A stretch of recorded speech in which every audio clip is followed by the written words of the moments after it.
अस्सलाम वालेकुम and welcome to the complete CSS practical crash course. दोस्तों, ये सीएसएस का एक प्रैक्टिकल क्रैश कोर्स है जिसके अंदर आप सीएसएस को इन डेप्थ सीखने वाले हो। मैं इस 1 घंटे के अंदर आपको सीएसएस इतनी एक्सप्लेन कर दूंगा कि आप बेसिक से लेके एक कंप्लीट रिस्पॉन्सिव प्रोजेक्ट बनाने लग जाओगे।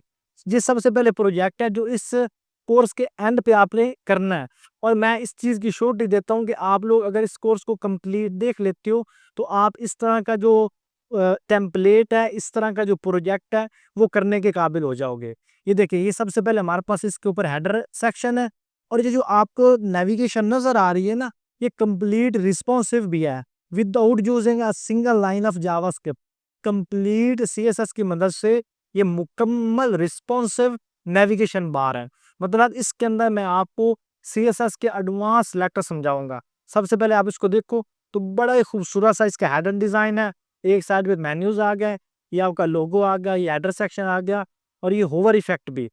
मतलब आपको सीएसएस पहले नहीं आती थी, अब अगर आप सीएसएस स्टार्ट करते हो तो इस कोर्स के एंड पे ही आपको ये वाले होवर इफेक्ट भी लगाने आ जाएंगे, आपको एनिमेशंस भी आ जाएंगी। और उसके बाद अगर आप इसको अच्छे से सीखते हो, आपको ग्रेडियंट कलर, या आप पीछे नजर आ रहा है ना, ये ग्रेडियंट कलर है। ग्रेडियंट कलर लगाना, बैकग्राउंड इमेज लगाना, ग्रेडियंट टेक्स्ट लगाना, ग्रेडियंट अप्लाई करना, इसके अलावा इमेज की जितनी भी प्रॉपर्टीज हैं वो भी सारी, हेडिंग को किस तरह से स्टाइल करना है। इवन मैं आपको इस छोटे से, मतलब एक कोर्स के अंदर आपको फ्लेक्स बॉक्स भी समझाने वाला हूँ कि आप फ्लेक्स बॉक्स की मदद से किस तरह से रिस्पॉन्सिव लेआउट्स बना सकते हो। तो एट द एंड हम इस प्रोजेक्ट को बनाने वाले हैं। ये इसकी लेआउट है ऑन अ डेस्कटॉप, ये इसके ऊपर होवर इफेक्ट है। और अगर मैं इसको मोबाइल पे ओपन करूं तो ये देखें, ये कंप्लीट रिस्पॉन्सिव हमारे पास नेविगेशन बार लगी हुई है। और ये जो आपको टॉगल इफेक्ट नजर आ रहा है ना, ये भी मुकम्मल सीएसएस से है। इसके अंदर कोई हमने एक्सटर्नल जावास्क्रिप्ट इस्तेमाल नहीं की।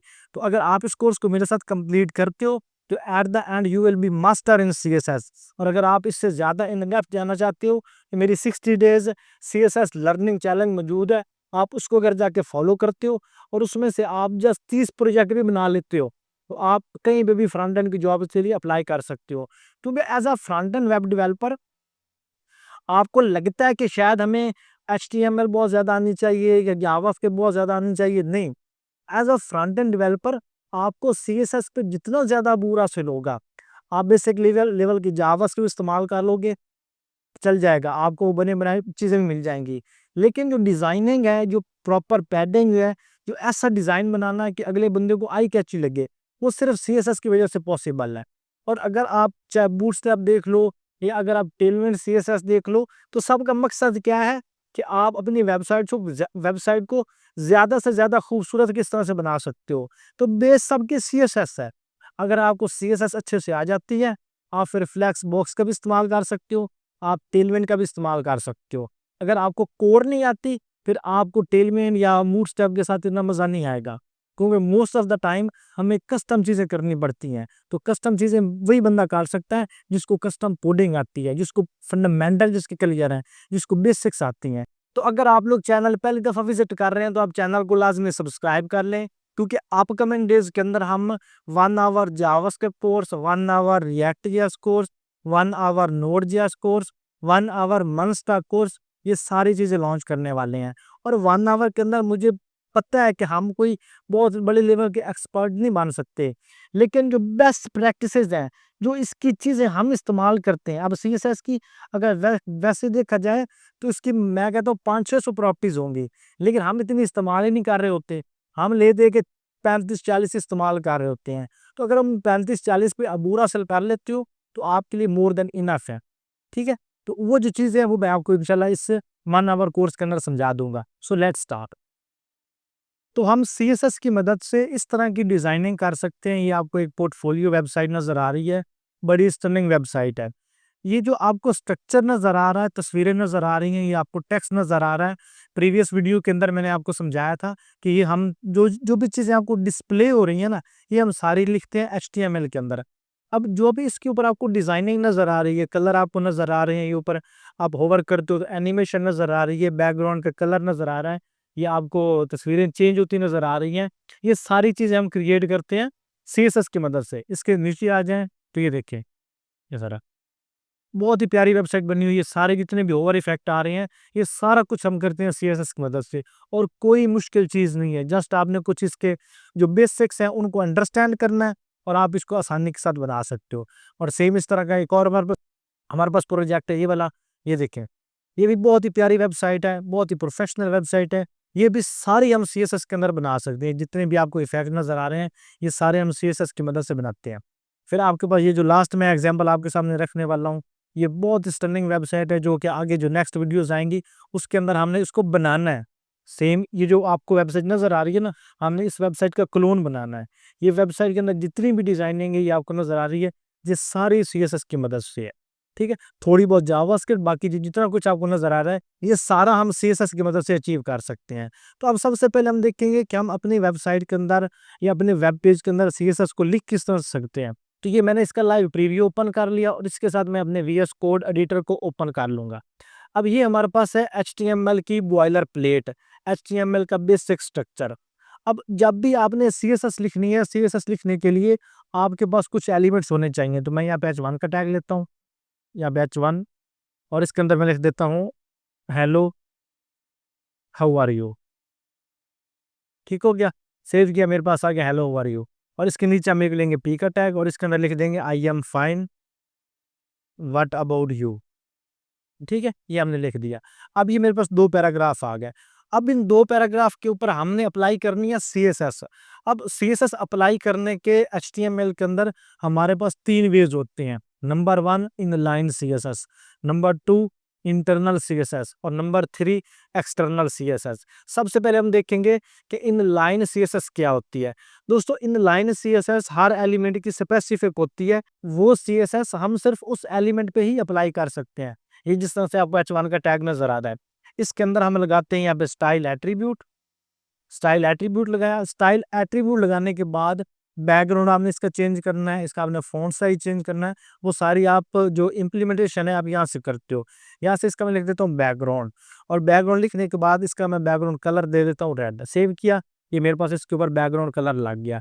ये जो मैं सीएसएस अप्लाई कर रहा हूँ, इसे बोलते हैं इनलाइन सीएसएस, क्योंकि हम सीएसएस एक ही लाइन के अंदर उस एलिमेंट के ऊपर लिख रहे हैं। इसे हम बोलते हैं इनलाइन सीएसएस। इसके साथ ही हम इसका यहाँ पे फ़ॉन्ट कलर भी चेंज कर सकते हैं। इसका फ़ॉन्ट कलर मैं कर देता हूँ व्हाइट, सेव किया कि इसका फ़ॉन्ट कलर चेंज हो गया। ये हमारे पास होगी इनलाइन सीएसएस। सेकंड नंबर पे हमारे पास आती है इंटरनल सीएसएस। अब देखो, आपने कोई भी एलिमेंट स्टाइल करना है, आप इनलाइन सीएसएस से भी कर सकते हो, इंटरनल सीएसएस से भी कर सकते हो। इंटरनल सीएसएस को इस्तेमाल करने के लिए आप यहाँ पे हेडर टैग के अंदर एक स्टाइल का टैग लगाओगे। अब इस स्टाइल टैग के अंदर आप जिस एलिमेंट के ऊपर सीएसएस अप्लाई करना चाहते हो, उस एलिमेंट को आप सेलेक्ट करोगे। अब सेलेक्ट किस तरह से करना है, वो आगे चल के हमारा टॉपिक आने वाला है। अभी जिस तरह से मैं आपको कह रहा हूँ, आपने उसी तरह से फॉलो करना है। अब सेम इसका नाम था हमारे पास h1, तो हमने यहाँ पे लिखना है h1। इसको हमने यहाँ पे ओपन किया, इसके अंदर हम लिख देंगे बैकग्राउंड कलर इसका रेड, और सेम उसी तरह से इसके ऊपर बैकग्राउंड कलर लग जाएगा। अब सेम इसका अगर हमने फ़ॉन्ट जो कलर चेंज करना है, यहाँ पे कलर लिखूंगा, और इसका मैं कलर कर दूंगा यहाँ पे व्हाइट। तो सेम हमने इसके ऊपर कलर व्हाइट कर दिया। अब आपको इनलाइन सीएसएस की भी समझ आ गई, और आपको इंटरनल सीएसएस की भी समझ आ गई कि हमने जो एक लाइन के अंदर एलिमेंट आ रहा है, उसके ऊपर सीएसएस किस तरह से अप्लाई करनी है, और हमने स्टाइल एट्रीब्यूट लगा के इंटरनल सीएसएस किस तरह से अप्लाई करनी है। अब उसके बाद हमारे पास आ जाती है एक्सटर्नल सीएसएस, जो कि आपका प्रोफेशनल तरीका है, जो आगे चल के आप यूज़ कर रहे होगे। उसके लिए हम जहाँ पे हमारा फ़ोल्डर स्ट्रक्चर बना हुआ है, वहाँ पे हम एक फ़ाइल क्रिएट कर लेते होते हैं style.css। अब ये जो style.css फ़ाइल है ना, अब एचटीएमएल फ़ाइल को नहीं पता कि style.css कहाँ पे पड़ी है, तो हमने इनको आपस में लिंक कर लेना है। उसके लिए हम यहाँ पे लिंक का टैग लगाएँगे। ठीक हो गया? और यहाँ पे सीएसएस, और यहाँ पे जो रिलेशन है वो आपने लिखना है स्टाइल शीट। अगर आप ये नहीं लिखोगे तो वर्क नहीं करेगा। उसके बाद एचएरएफ आपने इस तरह से लिखना है कि आपके जो फाइल है उसका एड्रेस, उसके बाद फाइल का नाम। मेरा फाइल का नाम था स्टाइल, तो मैंने लिखा style.css। अगर आपकी फाइल का नेम होगा, मतलब आप लिख देते हो फाइल, तो file.css। अगर आप अपना नाम लिख देते हो तो name.css, index.css। जो भी आप फाइल का नाम रखोगे, जो मैंने फाइल का नाम रखा style.css। अगर यहाँ पे मैं फाइल का नाम रखता मिसाल के तौर पे creative.css, तो इधर भी मैं लिखता creative dot C S S H के अंदर। तो जो आपका नेम इधर होगा उधर भी आपने वही लगाना है, फिर आपने एच के अंदर इसको प्रॉपर वे के अंदर लिंक कर लेना है। क्योंकि हमारी सारी फाइल एक ही फोल्डर के अंदर पड़ी हुई है, तो आपने इसको एज इट इज लगा देना है। इसको लगाने के बाद अब जो सी एस एस आप अप्लाई कर लेते ना इंटरनल सी एस एस के अंदर, सेम वही वाला तरीका आपने इधर लगाना है। आप H1 को सिलेक्ट करोगे, H1 को सिलेक्ट करने के बाद आप यहाँ इसका बैकग्राउंड कलर चेंज करोगे, तो सेम उसी तरह से हमने इसका बैकग्राउंड कलर चेंज कर दिया। अगेन फ़ॉन्ट कलर चेंज करना है, तो फ़ॉन्ट कलर के लिए मैं अगेन यहाँ पे कलर लगाऊंगा वाइट। इसको सेव करा तो इसका कलर भी मेरे पास वाइट हो गया। तो ये हो गया हमारे पास CSS को लिखने के 3 तरीके। Number 1 inline CSS, number 2 internal CSS और नंबर 3 हमारे पास हो गया एक्सटर्नल CSS। अब इसके बाद आता है सिलेक्टर, कि जिन एलिमेंट्स को हमने स्टाइल करना है उनको हम कितने वेज के अंदर सेलेक्ट कर सकते हैं। अब देखो दोस्तों, सेलेक्ट करने के हमारे पास मल्टीपल तरीके हैं, लेकिन हम जो यूज करेंगे क्लास सिलेक्टर, आईडी सिलेक्टर और यूनिवर्सल सिलेक्टर हम इनका इस्तेमाल करेंगे। अब देखो इसको मैं डिलीट कर देता हूँ। अब सबसे पहले नंबर पे हमारे पास आ जाते हैं क्लास सिलेक्टर। जब भी आप कोडिंग कर रहे होगे वेबसाइट्स के अंदर, आप हर एलिमेंट को क्लास लगा रहे होगे। जिस तरह से H1 है, इसको मैं यहाँ पे क्लास लगा देता हूँ, इसका नाम मैं रख देता हूँ हेडिंग। आप इसको कोई भी नाम लगा सकते हो, मैंने इसका नाम रखा हेडिंग। इसको कॉपी करा, कॉपी करने के बाद आ जाऊंगा स्टाइल और CSS के अंदर। अब जब भी आपने एलिमेंट को स्टाइल करना है बाय क्लास नेम, देन आपने यहाँ पे लगाना है डॉट। डॉट लगाने के बाद अपनी क्लास का नाम, जिस तरह से मैंने क्लास का नाम रखा हेडिंग, तो मैं लिखूंगा डॉट हेडिंग। आप अपनी क्लास का नाम रख देते हो, मतलब बाबर लिख देते हो, तो आप लिखोगे डॉट बाबर। आप अपनी क्लास का नाम लिख देते हो H1, तो आप इधर लिखोगे डॉट H1। जो नेम आपने इधर लिखना है इस क्लास एट्रीब्यूट के अंदर, ठीक है, वही नेम आपने यहाँ पे डॉट लगा के सिलेक्ट करना है। सिलेक्ट करने के बाद अगेन करली ब्रैकेट्स, करली ब्रैकेट्स लगाने के बाद अगेन हम बैकग्राउंड कलर लगा के इसको चेक कर लेंगे। सेव करा यहाँ पे, तो ये हमारे पास इसके ऊपर बैकग्राउंड कलर लग गया। अब ये हो गया एलिमेंट सिलेक्ट बाय क्लास। हम क्लास की मदद से किस तरह से सिलेक्ट करते हैं। अब सेकंड नंबर पे हमारे पास होता है आईडी। हम एलिमेंट को अगर आईडी लगा देते हैं ना, अब क्लास का क्या है, अगर आप क्लास यूज करते हो ना, तो आपकी एक क्लास आपके मल्टीपल एलिमेंट्स के ऊपर अप्लाई हो सकती है। जिस तरह से पी का टैग है, मैं इसको भी अगर सेम लिख दूंगा ये वाली क्लास, तो सेम ये वाली स्टाइलिंग उसके ऊपर भी अप्लाई हो जाएगी। लेकिन जो आईडी होती है ना, आईडी आप एक एलिमेंट को जो भी लगा दोगे, आप फिर किसी और एलिमेंट को नहीं लगा सकते। जिस तरह से मैंने इसको लगा दी आईडी पैरा, अब चाहे मैं नीचे पी का टैग भी लगाऊंगा ना, तो ये स्टाइलिंग उसके ऊपर भी सेम ऐसे ही अप्लाई होगी। अगर मुझे उसको अलग स्टाइल देना है, तो मैं उसको आईडी चेंज करूंगा। और मोस्ट ऑफ द टाइम क्या है कि आपने एलिमेंट को एक ही आईडी लगानी है। आईडी मतलब जिस तरह से आईडी कार्ड है, तो मेरा आईडी कार्ड और है, ठीक है, मेरा भाई है उसका आईडी कार्ड होगा, अगर मेरे फैमिली मेंबर में कोई और है, तो हर किसी का आईडी कार्ड अलग अलग होगा, चाहे हम एक फैमिली के अंदर है, ठीक है। तो क्लास को आप समझ लो कि एक फैमिली, फैमिली के अंदर मल्टीपल मेंबर्स हो सकते हैं। अब जो जो मतलब क्लास है ना, वो आप लगा लो फैमिली मेंबर। अब मैं भी फैमिली मेंबर हूँ, मैं अपने भाई के ऊपर भी फैमिली मेंबर का जो टाइटल है वो सेट कर सकता हूँ। और मैं बाकी जो मेरे घर के अफराद हैं उनके ऊपर भी मैं क्लास वाला जो एट्रीब्यूट है वो सेट कर सकता हूँ कि ये मेरे फैमिली मेंबर हैं। लेकिन अगर मैं लगा देता हूँ आईडी, मेरा आईडी कार्ड सिर्फ मुझे रिप्रेजेंट करेगा। सेम इसी तरह से HTML के अंदर या कोडिंग के अंदर जिस एलिमेंट को आपने आईडी लगा दी, तो वो आईडी उसी एलिमेंट की होगी। आप वो आईडी किसी और एलिमेंट के ऊपर अप्लाई नहीं कर सकते और ना ही आपने करनी है। ठीक हो गया। अब जब आपने आईडी लगा दी ना, अब आईडी को स्टाइल करने के लिए आप यहाँ पे लगाते होते हो हैश। हैश, फिर आईडी का नाम पैरा, जो आपने नाम वहाँ पे नाम लिखोगे, पैरा हमने लिखा था नाम, तो यहाँ पे पैरा, इधर ही हमने लिख दिया पैरा। पैरा लिखने के बाद हम यहाँ पे लेंगे करली ब्रैकेट्स। अब सेम वो वाली CSS जो ऊपर हम क्लास के ऊपर अप्लाई कर रहे थे, नीचे हम आईडी के ऊपर भी अप्लाई कर सकते हैं।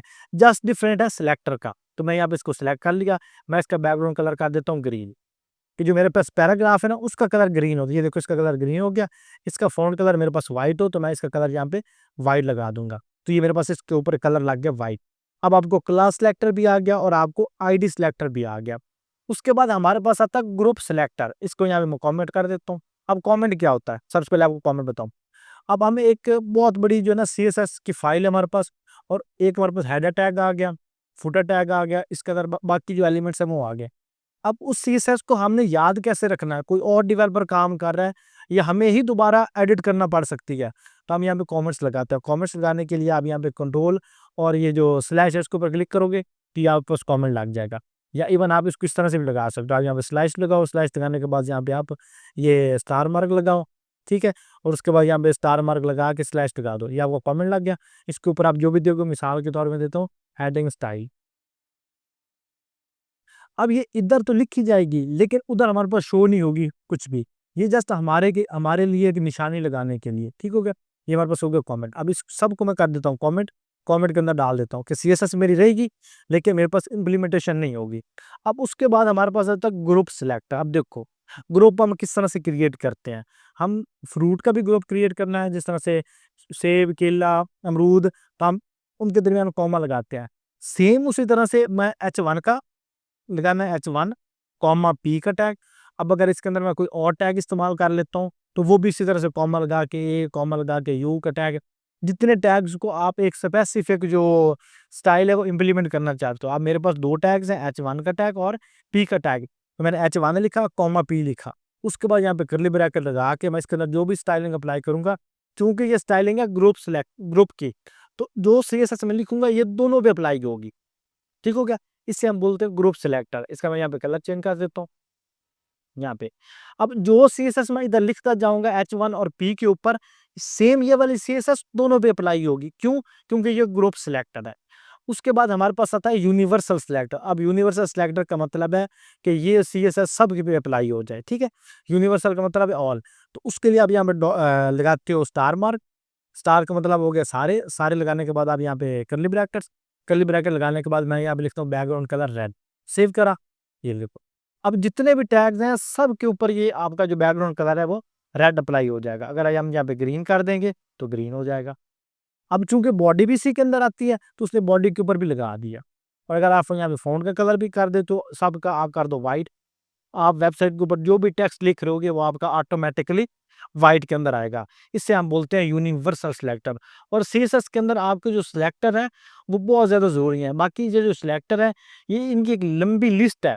मतलब हमारे पास जहाँ पे इसके चाइल्ड सिलेक्टर आ जाते हैं, फिर उसके बाद सूडो एलिमेंट्स आ जाते हैं।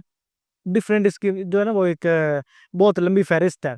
लेकिन मोस्ट ऑफ द टाइम 60-70% आपके ये वाले इस्तेमाल हो रहे हैं।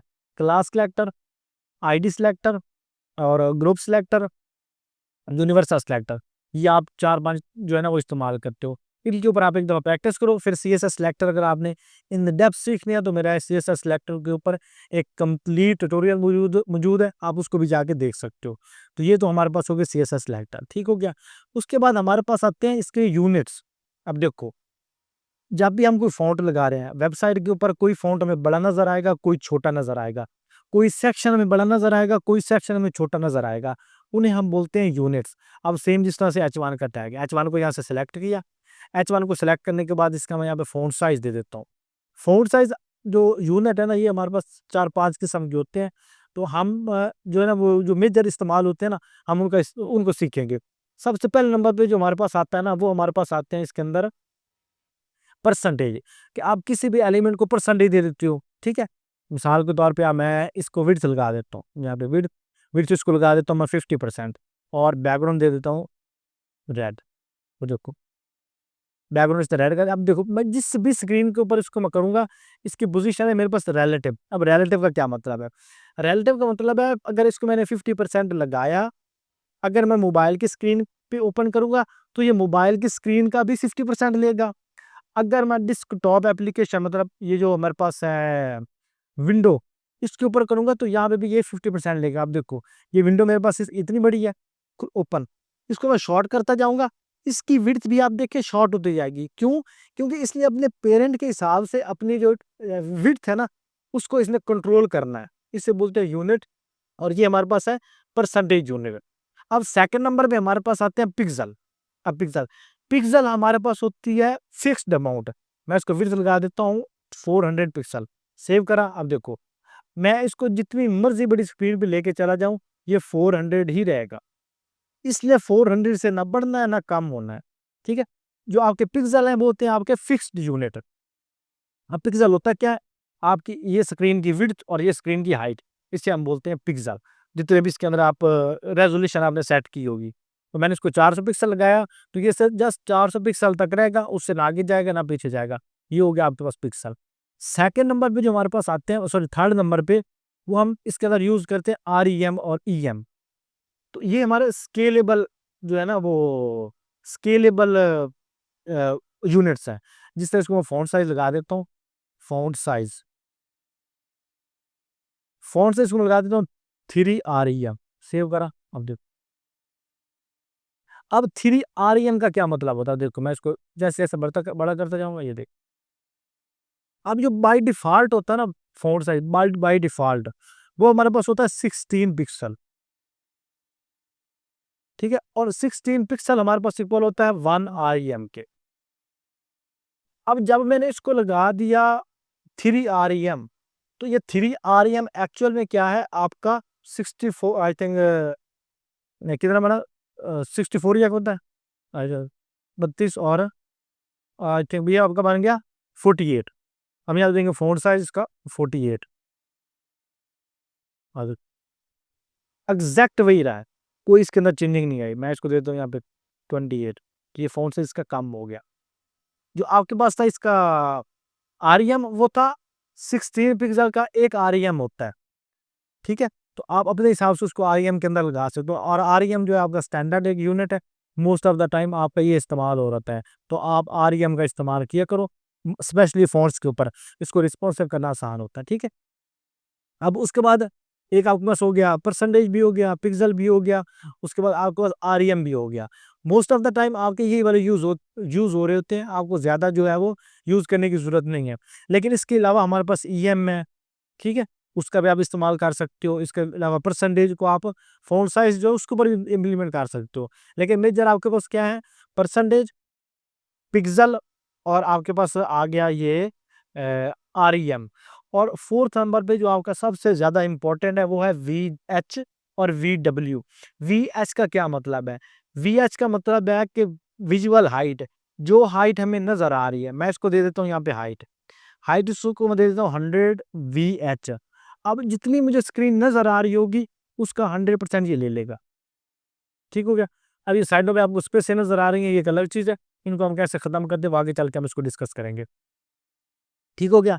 अब मैं अगर इसको लगा दूँ 100 वीएच लगा दिया, अब इसको मैं किसी भी स्क्रीन के ऊपर ओपन कर लूँगा, चाहे मोबाइल पे, चाहे इसको मैं कर लूँगा डेस्कटॉप पे, चाहे लैपटॉप पे, तो जितनी उसकी हाइट होगी ये उतनी हाइट लेगा। अगर मैं इसकी हाइट में यहाँ से कम करूँ, मिसाल के तौर पे इसकी मैं हाइट कम कर देता हूँ। अगर मैंने इसकी हाइट कम की, तो इसने भी उस हिसाब से अपने आप को कम कर लिया। क्यों? क्योंकि इसका मतलब है 100 वीएच, जो आपको नज़र आ रही है स्क्रीन, उसका 100%। अब अगर इसका मैं कर देता हूँ यहाँ पे 50 वीएच, सेव किया। अब जितनी मेरे पास स्क्रीन होगी, अब इस तरह मैं अगर स्क्रीन का साइज़ बढ़ाऊँगा, तो ये भी बढ़ता जाएगा। अगर कम करूँगा तो ये भी कम होता जाएगा। इससे हम बोलते हैं वीएच। जो हमें हाइट नज़र आ रही है, विजुअल हाइट जो हमें नज़र आ रही है, उस हिसाब से हम अपना जो यूनिट है वो सेट करते हैं। फिर हमारे पास आती है विड्थ। अब विड्थ भी सेम इस तरह से मैं इसको लगाता हूँ 30 वीडब्ल्यू। दिखने वाली जो हाइट है ना, दिखने वाली जो विड्थ है उसका 30%। अब देखो, जैसे-जैसे स्क्रीन का साइज़ लगाऊँगा, ये उसकी 30 वीडब्ल्यू लेगा। मतलब जितनी स्क्रीन हमें नज़र आ रही है ना, उसका 30 हिस्सा, उसका 30%। टोटल उसका 100 वीएच हो गया। अब 100 में से अगर मैं 50 दे दूँगा वीएच या वीडब्ल्यू, उसका 50% ले लेगा। और अगर मैं दे दूँगा इसको 30, तो ये उसके 30% में रहेगा। इसको कम भी करूँगा ना, तो ये 30% के रिलेशन से कम होगा। ज़्यादा करूँगा तो ये मतलब जितनी पेरेंट की विड्थ बनेगी ना या हाइट बनेगी, ये उसको कंसीडर करके उसमें से 30% अपने ऊपर इम्प्लीमेंट कर लेगा। ये हो गया आपके पास वीएच और वीडब्ल्यू। ये आपके स्टैंडर्ड यूनिट्स हैं, जो आप मोस्ट ऑफ द टाइम इस्तेमाल कर रहे होते हो, आपने इनको इस्तेमाल करना है। ठीक हो गया? अब ये आपका यूनिट्स हो गया। अब ये आपका बहुत इंपॉर्टेंट टॉपिक था, ये भी हमने कवर कर लिया। अब यूनिट्स के बाद हमारे पास कमेंट्स, वो भी हमने कर लिए। उसके बाद हमारे पास आता है बॉक्स मॉडल। अब देखो, एचटीएमएल के अंदर जितने भी आपके टैग्स हैं, वो सारे आपके बॉक्स मॉडल हैं। बॉक्स मॉडल का मतलब क्या होता है कि एक ऐसा टैग जिसके अंदर हम अपना कंटेंट रख सकें, फिर उसके ऊपर हम पैडिंग अप्लाई कर सकें, हम उसके ऊपर मार्जिन अप्लाई कर सकें, उसको हम बॉर्डर दे सकें। ठीक है। तो जितने भी आपके टैग्स हैं इंक्लूडिंग आपका स्पैन टैग, पी के टैग, जितने भी आपके टैग्स हैं वो सारे आपके बॉक्स मॉडल हैं। अब बॉक्स मॉडल का मतलब है कि हम अपने टैग को एक बॉक्स किस तरह से बना सकते हैं, अगर उसके अंदर हमने कंटेंट दे दिया है उसको हम बड़ा किस तरह से कर सकते हैं, उस कंटेंट को हम छोटा किस तरह से कर सकते हैं। अब देखो, अब हम बॉक्स मॉडल के ऊपर आएंगे। अब जब भी आपने बॉक्स मॉडल लगाना है ना, वैसे तो आप इसे किसी भी टैग के ऊपर इम्प्लीमेंट कर सकते हो, लेकिन इसके लिए हम एक डिव का टैग इस्तेमाल करते हैं। डिव डिव का मतलब है बॉक्स। लास्ट मैंने आपको जो HTML का कोर्स था उसके अंदर मैंने आपको एक्सप्लेन कर दिया था, अब अगेन आपको कर देता हूँ। डिव डिव का मतलब है बॉक्स। अब डिव मैंने लगाई, अब इस डिव को मैं स्टाइल करूंगा स्टाइल और CSS के अंदर। सारी CSS पहले हटा दूंगा, यहाँ पे डिव, यहाँ पे इसको लगा दूंगा हाइट मैं यहाँ पे 200 पिक्सल, इसको सेम विड्थ भी लगा दूंगा 200 पिक्सल, और बैकग्राउंड कलर इसको मैं लगा देता हूँ स्काई ब्लू। सेव करा, ये हमारे पास आ गया। ठीक हो गया। अब यहाँ पे एक्चुअल में ये है क्योंकि मैंने इसको थोड़ा जूम किया हुआ है, इस वजह से आपको ये जो हाइट है ज़्यादा नज़र आ रही है। इसके मैं 100 कर दूँ और इधर मैं इसका 100% कर दूँ, आपको यहाँ पे नज़र आएगी कि एग्जैक्ट 100 पिक्सल के ऊपर ये हमारे पास लगा हुआ है। अब ये जो हमने लगाया ये हमने लगा दिया एक बॉक्स, इसे हम बोलते हैं बॉक्स मॉडल। अब बॉक्स मॉडल के ऊपर हम जो प्रॉपर्टीज इंप्लीमेंट करते हैं ना, सबसे नंबर 1 पे हम इसके अंदर अप्लाई करते हैं पैडिंग, फिर मार्जिन, फिर इसके अंदर हम स्पेस जो है ना वो ऐड करते हैं। मतलब ये सारी आपके पास क्या है, स्पेस से ही है, चाहे मार्जिन आप लगा रहे हो, पैडिंग लगा रहे हो, या कुछ भी आप लगा रहे हो। अब सबसे पहले हम देखेंगे कि हम इसके अंदर क्या क्या चीज़ इंप्लीमेंट करते हैं। टॉप पे हमारे पास आता है बॉर्डर। बॉर्डर क्या होता है? बॉर्डर इसके इर्द गिर्द एक बनने वाला दायरा। ठीक है, मैं इसके यहाँ पे बॉर्डर दे देता हूँ 2 पिक्सल सॉलिड, और बॉर्डर का कलर दे दूंगा यहाँ पे रेड। सेव किया, इसके इर्द गिर्द हमारे पास एक रेड कॉलम बन गया। अब देखो ये मैंने एक डिव लगाई थी, ये 2 डिव क्यों कंसीडर उसको कर रहा है। सेव करा यहाँ पे, और यहाँ पे सेव किया। अब इसके अंदर मैं कोई कंटेंट देता हूँ, इसके अंदर मैं देता हूँ टेक्स्ट। ठीक है, ये मेरे पास आ गया। अच्छा, इसको ये आई थिंक, अरे इस डिव को हमने क्लास लगाई क्योंकि ऑलरेडी हमने इसके अंदर एक डिव इस्तेमाल की थी, उस वजह से थोड़ा सा एरर कर रहा है। इसको मैं लगा दूंगा बॉक्स क्लास। अब मैं आ जाऊंगा स्टाइल और CSS के अंदर, मैं इसको डॉट और बॉक्स लगा दूंगा। अब बॉक्स नाम की कोई भी नहीं है तो ये मेरे पास वैसे ही रहेगी। अब ये मेरे पास बन गया एक बॉक्स, ये मेरे पास बॉक्स मॉडल बन गया। अब इसके ऊपर हम सबसे पहले इंप्लीमेंट करते होते हैं पैडिंग। अब पैडिंग का मतलब है स्पेस, लेकिन कौन सी स्पेस, इसके अंदर की स्पेस। मैं इसको लगा दूंगा पैडिंग 50 पिक्सल, तो ये अंदर से स्पेस ले लेगा। ठीक हो गया। अब पैडिंग हमारे पास कितनी तरह की होती है? पैडिंग हमारे पास होती है 4 तरह की। सबसे पहले number padding top. Padding top, मैं चाहता हूँ कि इसकी टॉप से स्पेस बने, तो बाकी टेक्स्ट मेरा वही रहेगा, लेकिन टॉप से मेरे पास स्पेस क्रिएट हो जाएगी। अगर मैं चाहता हूँ ये मेरी बॉटम से स्पेस क्रिएट हो, मैं इसको लगा दूंगा पैडिंग बॉटम। पैडिंग बॉटम इसको मैं लगा दूंगा यहाँ पे 40 पिक्सल। तो इसलिए नीचे, अब इसको ज्यादा बेटर अंडरस्टैंडिंग करने के लिए इसकी हाइट हम हटा देंगे। अब देखो, जितनी ज़्यादा इसको पैडिंग लगाऊंगा, जितनी ज़्यादा पैडिंग लगाऊंगा उतनी ज़्यादा ये स्पेस क्रिएट करता जाएगा अपने अंदर। पैडिंग का क्या मतलब है? स्पेस, लेकिन उस एलिमेंट के अंदर, चाहे टॉप है, बॉटम है, लेफ्ट है या राइट है, वो सारी। अब मैं लगा दूंगा उसको पैडिंग लेफ्ट। पैडिंग लेफ्ट का मतलब है कि स्पेस ही देनी है, लेकिन लेफ्ट से उसको आपने स्पेस देनी है। मैं उसको 50 पिक्सल करूंगा तो ये लेफ्ट से स्पेस क्रिएट कर देगा। ठीक हो गया। और अगर मुझे इसको राइट से देनी है तो मैं यहाँ पे पैडिंग राइट लिखूंगा, तो ये राइट से स्पेस दे देगा। 150 पिक्सल मैंने इसको ज़्यादा दे दी, तो उस साइड से ये ज़्यादा अपने आप को पैडिंग दे देगा। तो ये आपके पास होगी स्पेस पैडिंग वाली।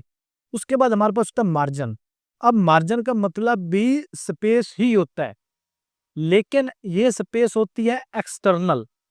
अब मिसाल के तौर पे, अब मैं बैठा हूँ, अगर मैं बोलूँगा ना पैडिंग, तो पैडिंग का मतलब है मैं चौड़ा हो जाऊँ। ठीक है, मेरे अंदर जो स्पेस है वो बढ़े। लेकिन अगर मैं दूंगा मार्जिन, मार्जिन का मतलब है उस एलिमेंट को थोड़ा सा खिसकाना, धक्का देना दूसरी तरफ। अब मैं इसको लगा देता हूँ padding top, sorry margin. Margin का मतलब होता है स्पेस क्रिएट करना, लेकिन धक्का दे के, मतलब ऐसे धक्का देना, उसको साइड पे कर देना। मैं इसको ऊपर से धक्का देता हूँ क्योंकि ऊपर से जगह मैंने छोड़ दो। मैं इसको दूंगा margin top. Margin top 100 pixel, इसने ऊपर से स्पेस छोड़ दी। अब मैं इसको दूंगा ऊपर से नहीं, अब लेफ्ट से भी, जब मैं ऐसे, फिर इसको इधर भी धक्का दे दूंगा। इधर धक्का देने के लिए मैं इसको दूंगा पैडिंग लेफ्ट 400 पिक्सल। अब 400 पिक्सल ये इस साइड पे, सॉरी पैडिंग नहीं, मार्जिन लेफ्ट, यहाँ पे मार्जिन लेफ्ट, तो सिर्फ लेफ्ट लेफ्ट वाली साइड से इतना इस तरफ खिसक जाएगा। अगर इसको मैं थोड़ा सा कम कर दूं, ये थोड़ी सी कम स्पेस बन जाएगी।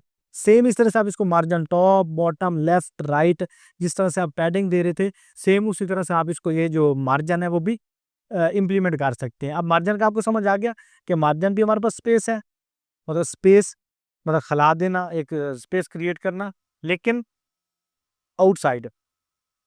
पैडिंग भी स्पेस है, लेकिन पैडिंग स्पेस है इंटरनल, उसके अंदर स्पेस क्रिएट करना, मतलब उसको चौड़ा कर देना, लेफ्ट से चौड़ा करना है, राइट से चौड़ा करना है, ऑल राउंड करना है, जिससे भी करना है उसके लिए हम देते हैं उसको पैडिंग। अब ये हो गया, इसको अगर हम अलग अलग लिख रहे हैं, टॉप से अलग लगानी है, बॉटम से अलग लगानी है, लेकिन अगर आप इसको इकट्ठा लिखना चाहते हो तो आप यहाँ पे पैडिंग लिखोगे या मार्जिन लिखोगे, इसको आप दोगे 50%, 50 पिक्सल, तो ये हर तरफ से 50 पिक्सल अपने आप को स्पेस दे देगा, लेफ्ट से टॉप से बॉटम से। लेकिन अगर आपको स्पेसिफिक देनी है लेफ्ट को और राइट को और बॉटम को और, तो ये ऊपर मैंने आपको इम्प्लीमेंटेशन सिखाई, सेम ये वाली इम्प्लीमेंटेशन चलेगी मार्जिन के लिए भी और पैडिंग के लिए भी। इस तरह से सिर्फ आपने यहाँ पे लिखना है margin top bottom, margin right, margin left, margin top, बाकी आपका सारा कंटेंट वैसे ही रहेगा। आई होप आपको बॉक्स मॉडल की समझ आई होगी कि बॉक्स मॉडल क्या है और उसे हम किस तरह से इम्प्लीमेंट करते हैं।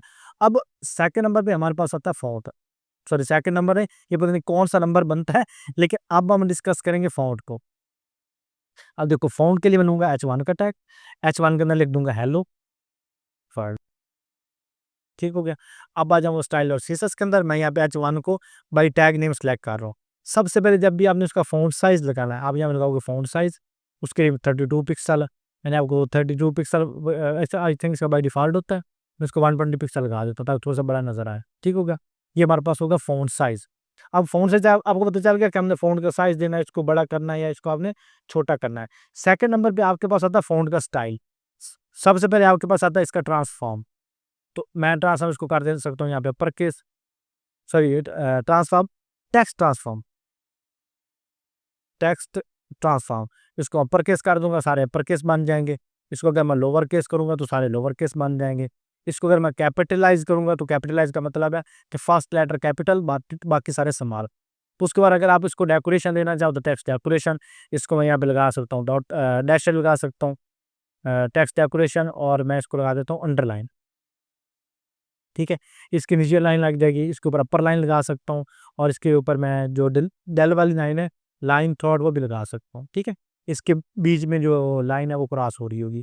तो ये हमारे पास टेक्स्ट के डिफरेंट स्टाइल्स हैं। इसके बाद हमारे पास जो टेक्स्ट का स्टाइल आता है वो आती है इसकी फ़ॉन्ट फैमिली।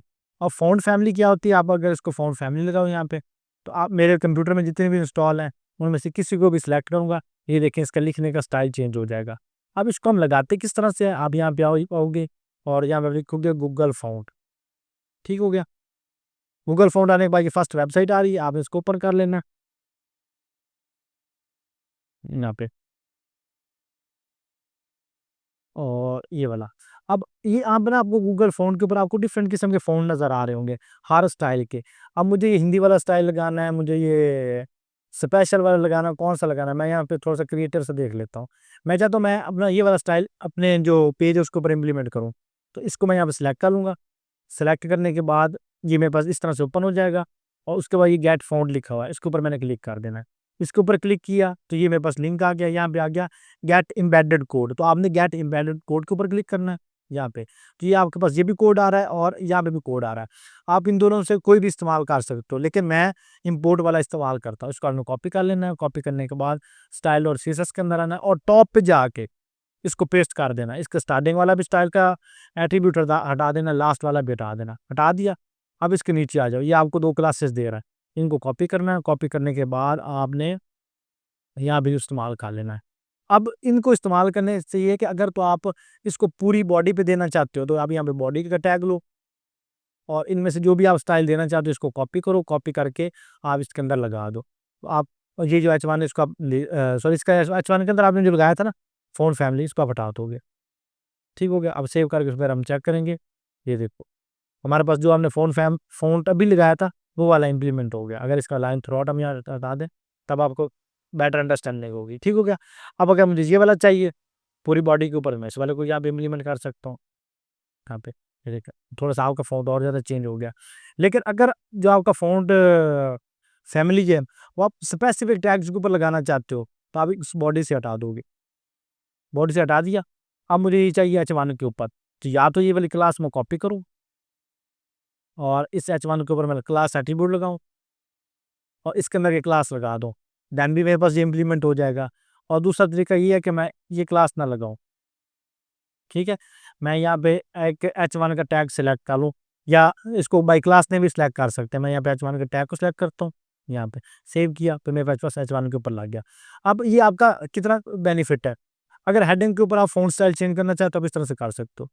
अब हम सीखेंगे बैकग्राउंड प्रॉपर्टी। दोस्तों बैकग्राउंड प्रॉपर्टी के अंदर हमारे पास 3 चीज़ें होती हैं। नंबर 1 हमारे पास होता है बैकग्राउंड कलर, नंबर 2 हमारे पास होता है बैकग्राउंड ग्रेडियंट, नंबर 3 हमारे पास होता है बैकग्राउंड इमेज। अब मैं आपको तीनों सिखाऊँगा, कलर कैसे लगाना है, ग्रेडियंट कैसे लगाना है और हमने इमेज किस तरह से लगानी है। अब उसके लिए हम यहाँ पे एक लेंगे डिव। डिव को लगाने के बाद हम यहाँ पे देंगे उसको क्लास बॉक्स। आप कोई भी क्लास लगाना चाहो लगा सकते हो। ठीक हो गया। इस बॉक्स को हम यहाँ से कॉपी कर लेंगे, कॉपी करके आ जाएंगे स्टाइल और सीएसएस के अंदर। सबसे पहले हम यहाँ पे स्टाइल जो बॉक्स को सिलेक्ट करके इसको हाइट दे देंगे।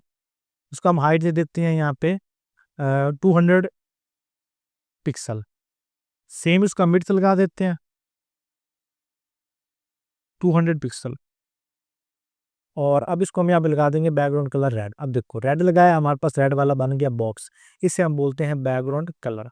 सेकंड नंबर पे हमारे पास होता है ग्रेडियंट। बैकग्राउंड जो अब हम ग्रेडियंट लगाना ना, तो हम यहाँ पे लगाते होते हैं बैकग्राउंड इमेज और उसके बाद हम यहाँ पे लिखते हैं लीनियर ग्रेडियंट। लीनियर ग्रेडियंट लगाने के बाद हम इसके अंदर जितने कलर्स लगाने हैं ना, वो कलर लगाते हैं। सबसे पहले हम इसको देते हैं कि हमारी जो ग्रेडियंट है वो किस टाइप से हो। मैं इसको देता हूँ टू राइट, कि राइट की तरफ हो। कलर इसके अंदर एक लग जाए रेड और सेकंड इसके अंदर कलर लग जाए येलो। ठीक हो गया। सेव किया, अब रेड और येलो का हमारे पास ग्रेडियंट लग गया। ठीक हो गया। अब इसके अंदर जितने भी आपने कलर लगाने हैं, मिसाल के तौर पे मुझे इसके अंदर एक रेड और ब्लू कलर भी मिक्स करना है, तो मैं ब्लू भी लगा दूंगा, ब्लू कलर भी साथ लग जाएगा। ठीक हो गया। और इसको हम साथ में ब्रैकेट भी लगा देंगे। ब्रैकेट अगर क्लोज नहीं होगी तब ये वर्क नहीं करेगा। ठीक है। अब इस तरह से आप जितने भी इसके अंदर कलर्स लगाना चाहे तो कॉमन लगा के आप इसके अंदर मल्टीपल कलर्स लगा दो। आप इसको टॉप राइट, टॉप बॉटम, मतलब बॉटम से स्टार्ट हो और उसके बाद या टॉप से हो, हम टॉप या आप इसको दे सकते हैं, बॉटम भी दे सकते हैं। मैं इसको बॉटम दूंगा, टॉप मैंने रेड दे दिया यहाँ पे, तो ये बॉटम से स्टार्ट होगा।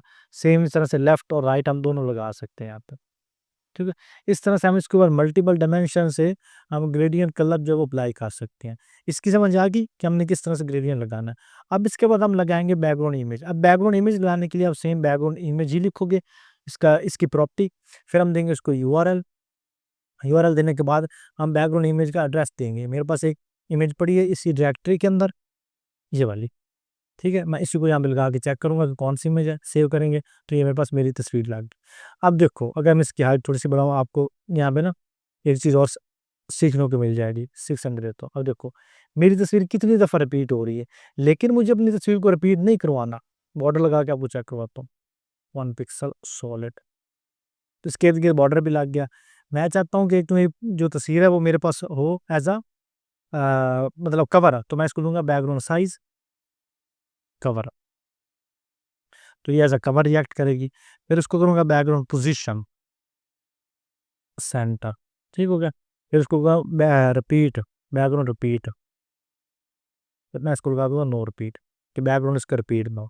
तो इस तरह से आप बहुत ही सिंपल वे के अंदर इसके ऊपर बैकग्राउंड आप इमेज लगा सकते हैं। अब इसके ऊपर हम यहाँ पे और इमेज लगाना चाहते हैं, इमेज भी लगा सकते हैं यहाँ पे।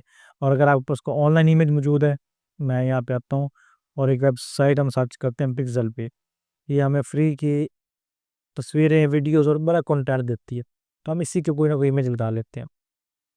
मैं आपको ये भी सिखा रहा हूँ ना कि ऑनलाइन अगर कोई तस्वीर पड़ी है वो किस तरह से लगानी है। ये तो हमारे पास वीडियो है, तो मैं यहाँ पे आ जाऊँगा फोटोज़ के अंदर। अब फोटोज़ के अंदर मुझे ये वाला फ़ोटो पसंद आ गया, ये वाला जो कर लेते हैं। क्लिक किया, यहाँ से right click, copy image address, इसको कॉपी किया, यहाँ पे आया और इसके एट्रीब्यूट के अंदर हम सारा कुछ हटा के सिंगल कॉलन के अंदर हम इसका लिंक पेस्ट कर देंगे। पेस्ट करने के बाद अपने पेज के अंदर चेक करेंगे यहाँ पे तो ये देखिए हमारे पास वो वाली इमेज ला ली। अब इस इमेज को आप यहाँ पे इसकी हाइट विड्थ बढ़ा सकते हो। मैं इसकी जो विड्थ है वो बढ़ा देता हूँ। यहाँ पे इंस्टेड ऑफ 200 मैं इसको कर देता हूँ 500। सेव किया। अब थोड़ी सी आपको इमेज भी नज़र आ रही होगी सही से। और 300 इस तरह से आप इसके बैकग्राउंड भी इमेज लगाना चाहो, बैकग्राउंड आप ग्रेडियंट लगाना चाहो, या आप बैकग्राउंड कलर लगाना चाहो, वो आप लगा सकते हो। इस चीज़ क्या ही हुआ आपको समझ आ गई होगी। अब इसके बाद हमारे पास आता है डिस्प्ले एंड पोजीशन। यहाँ पे अब डिस्प्ले क्या होता है? बाय डिफ़ॉल्ट हम जितने भी एलिमेंट्स लगाते हैं एचटीएमएल के अंदर, तो कुछ इनलाइन होते हैं, कुछ ब्लॉक होते हैं। अब इनलाइन का क्या मतलब है? इनलाइन का मतलब है एक लाइन के अंदर, ब्लॉक का मतलब है अलग-अलग डब्बा, ठीक है? मैं आपको बिल्कुल देसी लैंग्वेज के अंदर समझा रहा हूँ। अब जब भी मैं इसके अंदर इस तरह से ये मैंने बॉक्स लगाया, इसके अंदर एक मैं डिव लेता हूँ। इसके अंदर लिखता हूँ 1, 2, 3 और 4, 4 मैंने डब्बे लगा दिए। अब देखो ये क्या कर रहे हैं? एक लाइन के अंदर आ रहे हैं, ऐसे आ रहे हैं। इन्हें हम बोलते हैं ब्लॉक। जब ये इस तरह से ना आपके पास वर्टिकली आ रहे हो, अलग-अलग अपनी-अपनी हाइट विड्थ लेके आ रहे हो। लेकिन अगर आप चाहते हो कि ये आपके पास एक लाइन के अंदर है, आपकी ये ऐसे अलाइनमेंट ना हो, इस रुख हो, तो उसके लिए आप स्टाइल में आओगे, इस क्लास को सिलेक्ट करोगे और इसको आप कर दोगे यहाँ पे डिस्प्ले इनलाइन ब्लॉक, ठीक है? यहाँ बाकी इंस्टेड ऑफ बॉक्स आप डायरेक्टिव को ही सिलेक्ट कर लोगे यहाँ पे। तो ये आपके पास इनलाइन हो गया। अब इसको यहाँ पे हाइट विड्थ लगा दो। इसको हम लगा देते हैं 50 पिक्सल। विड्थ इसको हम लगा देते हैं 50 पिक्सल और बैकग्राउंड कलर हम इसको लगा देते हैं येलो। सेव किया।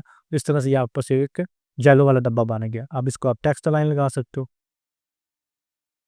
सेंटर लाइन हाइट आप लगा दोगे 50, तो आपके पास ये 50 पिक्सल, तो ये आपको एग्जैक्ट सेंटर में आ जाए इस तरह से, ठीक है? अब हमने सिर्फ क्या लगाया? In line block.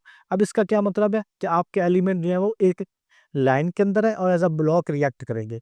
लेकिन अगर आप ब्लॉक हटा दो यहाँ पे, तो ये इन लाइन ही रहेंगे, लेकिन इसके ऊपर ये हाइट विड्थ अप्लाई नहीं होगी। हाइट विड्थ सिर्फ ब्लॉक एलिमेंट के ऊपर अप्लाई होती है।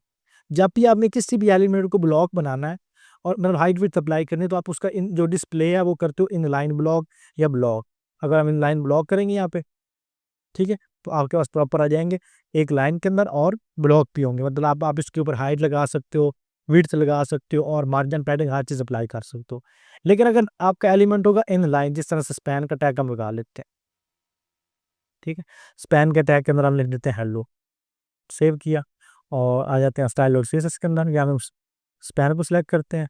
इसको हम लगा देते हैं बैकग्राउंड कलर यहाँ पे रेड, ठीक है? बैकग्राउंड इसके ऊपर लग गया, इसको हम हाइट लगाते हैं।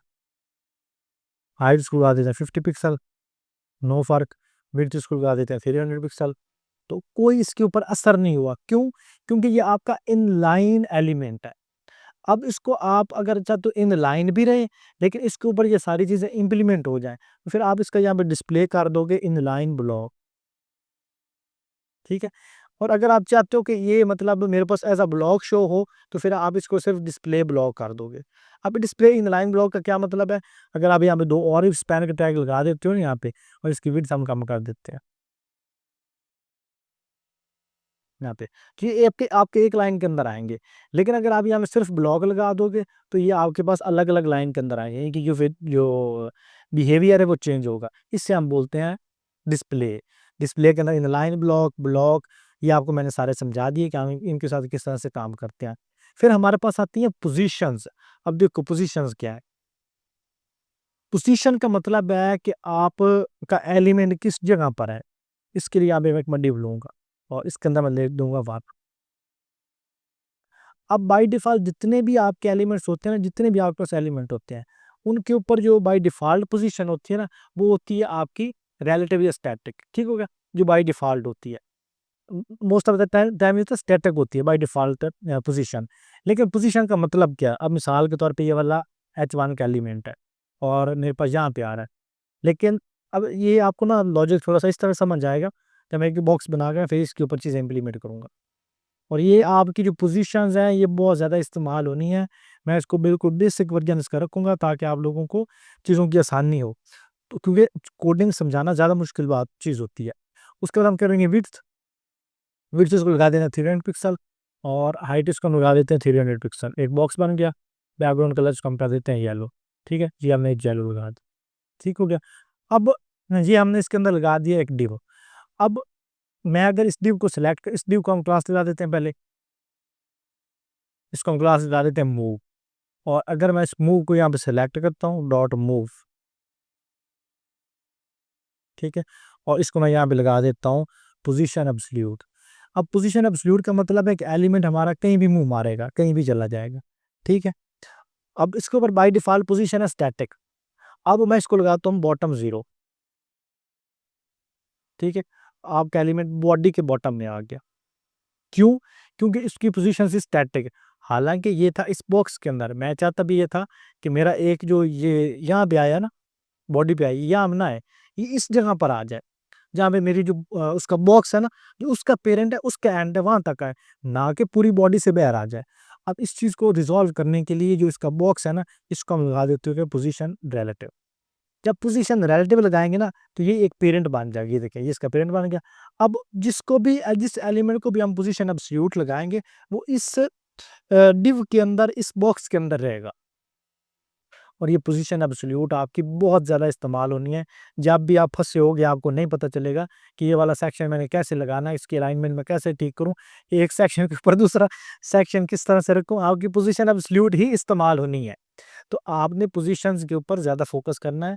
मैं इसको आपको जितना मेरे लिए पॉसिबल है, मैं आप में दरअसल ना, मैं बिल्कुल रख रहा हूँ इसको बच्चों की तरह, कि आप लोगों को चीज़ें समझ आएँ। मेरी चाहे वीडियो थोड़े लोग देखेंगे, थोड़े लोग इस वीडियो को कंप्लीट करेंगे, लेकिन आप लोगों को एटलीस्ट कोडिंग आ जाए। जो बंदा भी इस वीडियो को कंप्लीट करे, उसको एटलीस्ट कोडिंग के फंडामेंटल, कोडिंग के पीछे माइंड क्या चलता है, वो एटलीस्ट समझ आ जाए।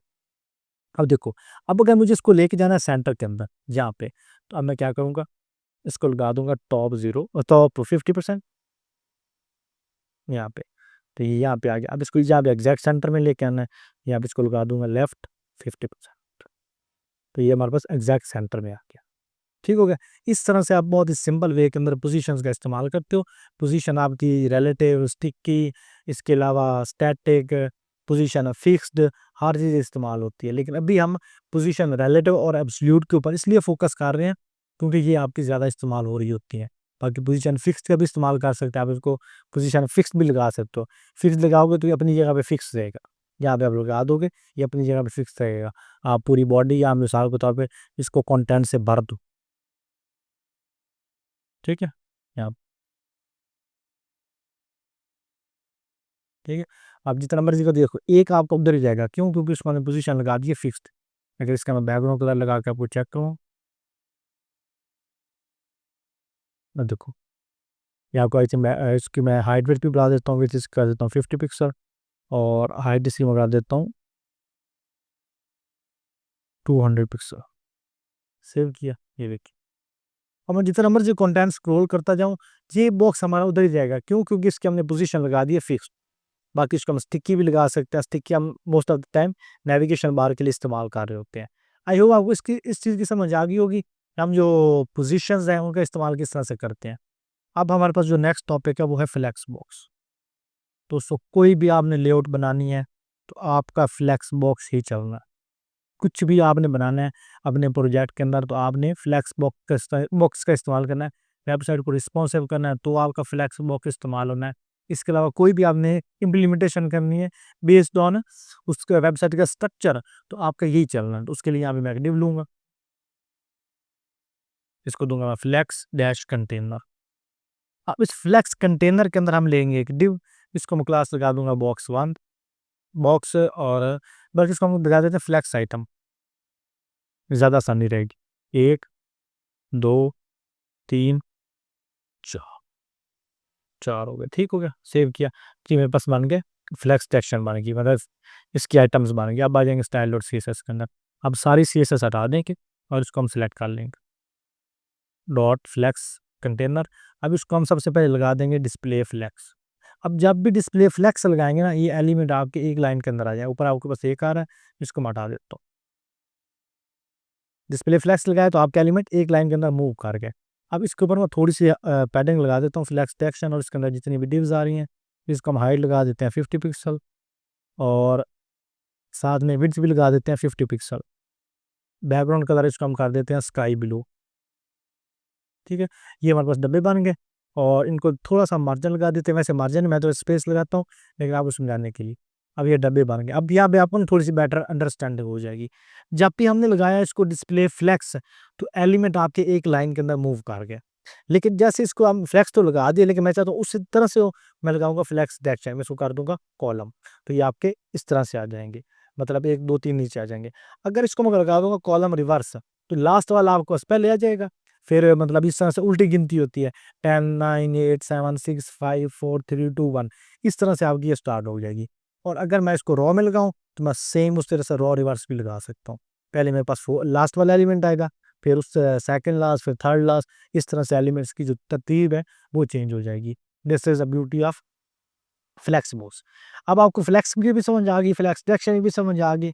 अब उसके बाद अब देखो, ये तो हो गया, हमने जब चीज़ों को अलाइन करना है, फिर उसके बाद हम क्या करते हैं कि अगर हमने कोई कंटेंट सेंटर के अंदर करना, जिस तरह से ये आपका 4 है ना, मैं चाहता हूँ इसको सेंटर के अंदर करो।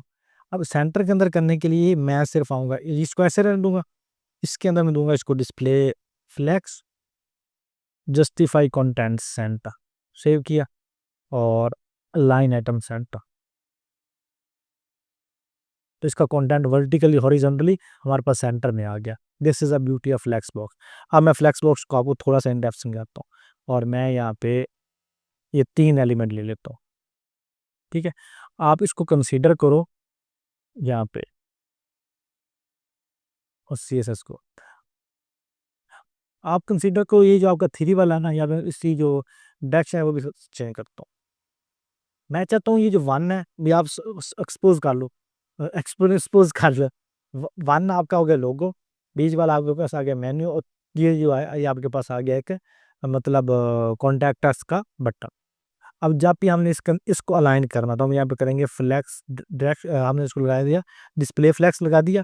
उसके बाद हम इसको लगा देंगे फ्लेक्स डायरेक्शन कॉलम, फिर इसको हम लगाते हैं अलाइन आइटम। अलाइन आइटम जो है ना, ये हमारे पास होती हैं वर्टिकली। अगर अलाइन आइटम इसको मैं सेंटर करूँगा, तो वर्टिकली ये खुद को सेंटर करेगा। उसके लिए मैं इसको हाइट लगा दूँगा, जितनी मैं इसको मिला 600 पिक्सल लगा दूँगा, तो ये 600 पिक्सल के सेंटर में आ जाएगा। और अगर मुझे इसको हॉरिज़ॉन्टली भी सेंटर में करना है, तो मैं इसको करूँगा जस्टिफाई कंटेंट सेंटर।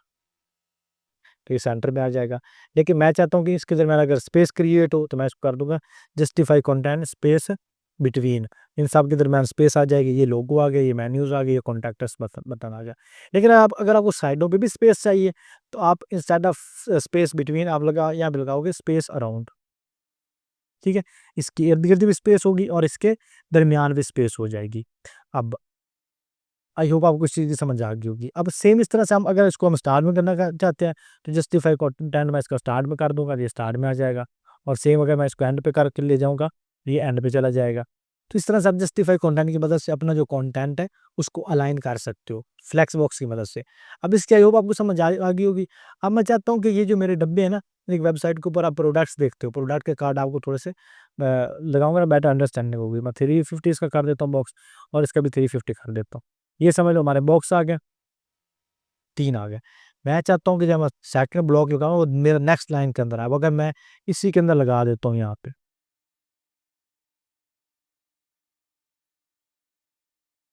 ठीक है? तो कितना बुरा इफ़ेक्ट आ रहा है। एडजस्ट तो हो रही हैं, लेकिन क्या हो रहा है, अपनी-अपनी ये जो एक्चुअली इनको मैंने विड्थ लगाई थी, उस विड्थ को ये आप कंटेन नहीं कर रहा है। अब इसको चीज़ को फिक्स करने के लिए मैं इसको लगा दूँगा फ्लेक्स रैप। फ्लेक्स टैब इसको मैं लगा दूँगा रैप। रैप का मतलब है इसको कवर कवर करेंगे, तो ये 3, 3, 3, 3 ये देखो। जिस तरह से हम प्रोडक्ट को स्टाइल करते हैं, उस तरह से हमने इस फ्लेक्स बॉक्स की मदद से प्रोडक्ट को स्टाइल कर लिया। एक लाइन के अंदर 4 चाहिए, 2 चाहिए, 3 चाहिए, जितनी भी आप चाहिए आप उसको इस हिसाब से यहाँ पे सेट कर सकते हो। आई होप आपको फ्लेक्स बॉक्स की समझ आ गई होगी कि फ्लेक्स बॉक्स क्या है, इसके अंदर हम रैप किस तरह से करते हैं या इसके अंदर हम बाकी एलिमेंट्स किस तरह से लगाते हैं। अब इसके बाद हमारे पास आता है रिस्पॉन्सिव डिज़ाइन। रिस्पॉन्सिव डिज़ाइन का मतलब है कि हम मोबाइल के लिए अपने जो कोड है उसको किस तरह से लिखते हैं, तो इसके लिए इसको मैं कट करूँगा और इस एक्सटेंशन में चला जाऊँगा, यहाँ पे, ठीक हो गया। अब ये मेरे पास मोबाइल एक्सटेंशन है, इसी को इधर मैं कॉपी करके इधर भी लगा दूँगा और इसकी रिस्पॉन्सिवनेस ऑन कर लेंगे यहाँ से।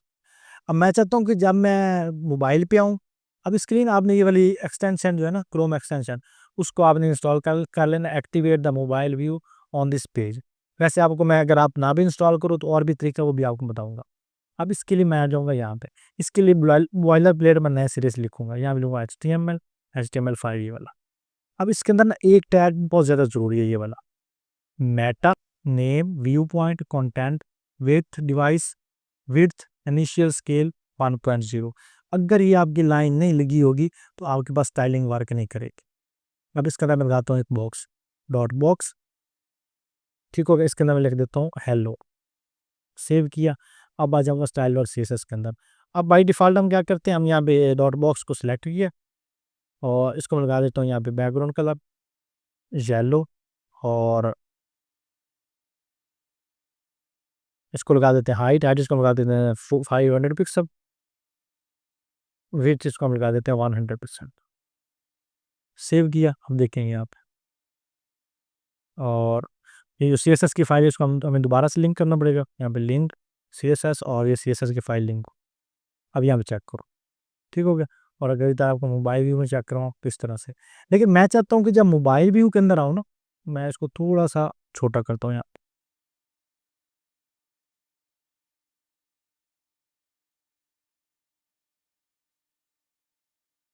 पे। मैं चाहता हूँ जब मोबाइल व्यू के अंदर आऊँ तो ये जो येलो वाला कलर है ना, ये मेरे पास येलो ना रहे, ये मेरे पास क्या कलर बन जाए, कोई और कलर में कन्वर्ट हो जाए।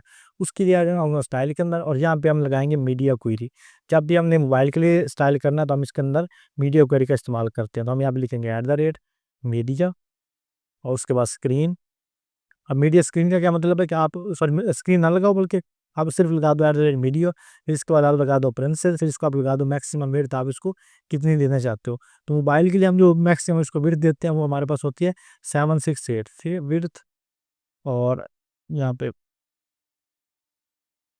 विड्थ और इसको हम देंगे 768 पिक्सल, ठीक हो गया। ये हमारे पास आ गई रिस्पॉन्सिवनेस लगाने के लिए, कि जब भी आपके पास होगी मोबाइल स्क्रीन तो आपके जो मीडिया क्वेरी इस तरह से आएगी। मतलब अब जो भी हम इसके ऊपर स्टाइल लिखेंगे ना यहाँ पे, ये हमारा डेस्कटॉप के लिए नहीं है या मोबाइल के लिए लिख रहे हैं। अब मैं यहाँ पे डॉट बॉक्स को सिलेक्ट करूँगा और इसके यहाँ बैकग्राउंड कलर मैं कर दूंगा ब्लू। सेम किया, अब देखो यहाँ पे आपका कलर ब्लू आ रहा है और यहाँ पे आपका कलर येलो आ रहा है। अब इसको यहाँ पे हम मजीद चेक करते हैं। यहाँ पे आप लगाओ F12 प्रेस करो, या यहाँ से आप इंस्पेक्ट एलिमेंट भी कर सकते हो, दोनों एक ही चीज़ है। यहाँ पे आपका आइकन आ रहा है, इसके ऊपर आप क्लिक करोगे तो आप इसको स्क्रॉल करते हो। जैसे आपकी 768 विड्थ क्रॉस होगी ना, इसका बैकग्राउंड कलर हो जाएगा येलो। इसे बोलते हैं रिस्पॉन्सिवनेस। अब मैं कहता हूँ कि ये जो मेरा फ़ॉन्ट साइज़ है, वैसे मेरे पास बहुत बड़ा हो लेकिन मोबाइल स्क्रीन पे आए कि मेरा फ़ॉन्ट साइज़ छोटा हो जाए, तो उसके लिए सिंपल मैं आऊँगा यहाँ पे, यहाँ मिलूँगा फ़ॉन्ट साइज़ 200 सेव करेंगे। अब देखो हेलो यहाँ पे कितना बड़ा आ रहा है और यहाँ पे देखो, ठीक है।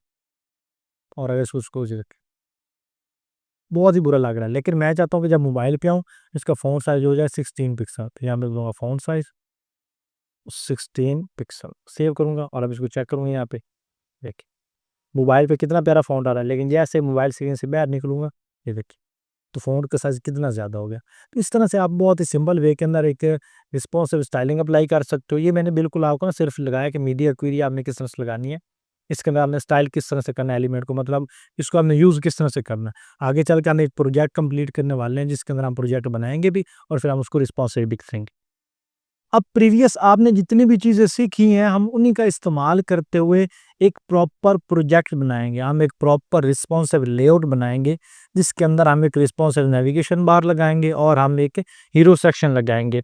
जिसके बाद आपको एक अच्छी अंडरस्टैंडिंग हो जाएगी कि हम HTML और CSS के साथ काम किस तरह से करते हैं।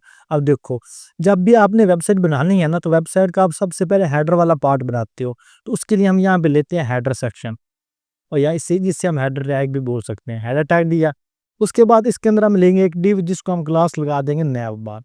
नैव बार लगाने के बाद इसके अंदर मैं एक डिव लूँगा जिसको मैं लगाऊँगा एक क्लास लोगो, जिसके अंदर हमने लोगो लिखना है। इसके अंदर मैं लिख दूँगा क्रिएटिव बाबर, हम अपना यूज़ कर लेंगे क्रिएटिव और बाबर। अब देखो लोगो लगाने के बाद हमारे पास होते हैं मेन्यूज़, लेकिन जब हम वेबसाइट को रिस्पॉन्सिव करते हैं ना, तो हमारे पास एक टॉगल बटन होता है जिसकी मदद से हम वेब जो नेविगेशन बार होती है, उसको हाइड और शो करवाते हैं। अगर तो हम यूज़ कर रहे हैं जावास्क्रिप्ट तब तो कोई मसला नहीं है, हम मतलब जावास्क्रिप्ट के लॉजिक इस्तेमाल कर सकते हैं।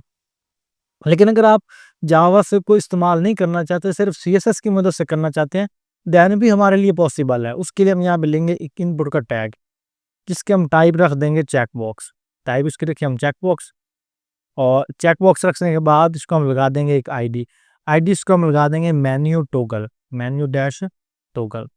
और जो इसको हम क्लास आईडी लगाएंगे वही हम सेम इसको क्लास लगा देंगे, क्लास मेन्यू डैश टॉगल। ठीक हो गया। और अब इसको हम कर देंगे यहाँ पे क्लोज। यहाँ इनपुट इनपुट का टैग हमारे पास क्लोज हो गया। अब इसके फौरन बाद हम एक लेंगे लेबल का टैग। यहाँ पे लेबल के टैग लगाने के बाद इसके अंदर मैं एक लगाऊंगा टॉगल आइकन को लगाने के लिए ना हमारे पास एक कोड होता है, वो हम लगाएंगे। यहाँ पे इसका हमारे पास कोड होता है 9776 ठीक हो गया। यहाँ पर इसे हम बोलते हैं HTML इंटाइटीज, जिसकी मदद से हम डिफरेंट किस्म की शेप, डिफरेंट किस्म के आइकन्स बना सकते हैं। इसको सेव किया, इसको ओपन कर दूंगा विद लाइव सर्वर। तो ये देखिए मेरे पास क्रिएटिव बाबर आ गया, चेकबॉक्स आ गया, और इसके साथ मेरे पास ये टॉगल जो है ना वो बटन आ गया। अब इस फॉर का मतलब है इसके अंदर लेबल के अंदर हम लगाएंगे फॉर। अब इस फॉर के अंदर हम इसकी आईडी पास कर देंगे ये वाली।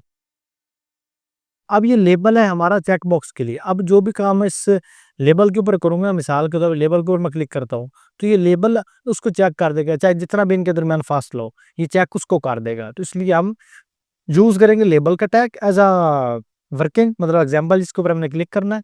लेकिन चूँकि वो अटैच है विद चेकबॉक्स इनपुट के साथ, तो वो फिर इनपुट की जो लॉजिक्स है वो इस्तेमाल हो जाएँगे। वो आगे चल के आपको मज़ीद अंडरस्टैंडिंग हो जाएगी। अब इसके फ़ौरन बाद हम एक ले लेंगे डिव। डिव लेने के बाद इसको हम क्लास लगा देंगे नैव लिंक, नैव डैश लिंक्स। बल्कि नैव लिंक के बजाय मैं इसको डायरेक्ट यूआरएल का टैग इस्तेमाल कर लेता हूँ। हम ज़्यादा कोड को कॉम्प्लेक्स नहीं करते। नैव डैश लिंक्स। अब इसके अंदर ले लूँगा एक मैं एलआई का टैग।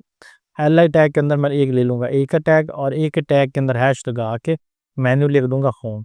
सेम इस तरह से कॉपी किया और मैं लिख दूँगा अबाउट, फिर कॉपी पेस्ट किया और मैं लिस्ट लिख दूँगा सर्विसेज, फिर कॉपी पेस्ट किया और मैं यहाँ पे लिख दूँगा अबाउट हमने कर दिया, हम यहाँ पे लिख देंगे कॉन्टैक्ट। ठीक है? ये डिफरेंट किस्म के हमारे पास मेन्यूज़ आ गए। अब ये जो हमने लेबल लगाया ना जिसको हमने क्लास लगाया फॉर मेन्यूज़ टॉगल, इसी को हमने यहाँ पे क्लास लगा देनी है जिसको हम बोल देते हैं हैमबर्गर। ठीक है? ये हम इसको क्लास लगा देंगे। आप कोई और क्लास लगाना चाहो, टॉगल आइकन लगाना चाहो, ये जो भी लगाना चाहो वो आप लगा सकते हो। लेकिन मोस्ट ऑफ द टाइम ये वाली इस्तेमाल होती है, तो मैं इसी का इस्तेमाल कर रहा हूँ। अब ये हमारे पास बन गया हेडर पार्ट, ये इसको मैं यहाँ पे स्पेस दे देता हूँ। ठीक हो गया।